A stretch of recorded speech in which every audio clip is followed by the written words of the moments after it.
بسم اللہ الرحمن الرحیم۔ غصے میں گالی دینے کے بارے میں حدیث شریف۔ صحابہ کرام ارشاد فرماتے ہیں کہ رسول اللہ صلی اللہ علیہ وآلہ وسلم کبھی کبھی اس قدر غصہ فرماتے کہ آپ کے رخسار مبارک سرخ ہو جاتے۔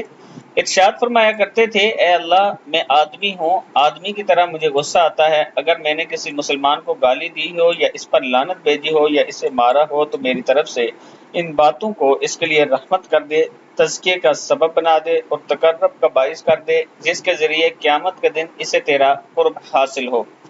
اللہ تعالی ہم سب کو اس پر عمل کرنے کی توفیق دے۔ غصے میں بھی گالی نہ دیا کریں، اعوذ باللہ من الشیطان الرجیم پڑھا کریں تاکہ غصہ ختم ہو سکے، کیونکہ غصے میں بعض ایسے کام ہو جاتے ہیں جس کا پچھتاوا پوری زندگی ہوتا ہے۔ اللہ تعالی ہم سب کو ایسے برے عمل سے دور رکھے۔ اس کے ساتھ میں اپنے تمام چاہنے والوں کے ساتھ ایک خوبصورت لوکیشن کی سوسائٹی شیئر کرنا چاہتا ہوں، جو کہ اسلام آباد کے میڈ میں ہے، رومینزا ویلی کے نام سے۔ بحریہ انکلیو اور پارکیو کے قریب ہے یہ سوسائٹی۔ 3.5 مرلہ، 5 مرلہ، 7 مرلہ اور 10 مرلہ کے پلاٹ آسان قسطوں پر یہاں موجود ہیں۔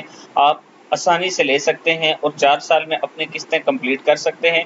اس سوسائٹی کی سب سے خوبصورت بات یہ ہے کہ اس میں رجسٹری اور انتقال ہے۔ اگر آپ اپنا پیمنٹ پلان یا پیمنٹ 2.5 سال میں کلیئر کر دیتے ہیں تو آپ کو پوزیشن بھی مل سکتی ہے۔ یہ میرا واٹس ایپ نمبر ہے، آپ مجھ سے رابطہ کریں، انشاءاللہ ہم آپ کے اعتماد پر پورا اتریں گے۔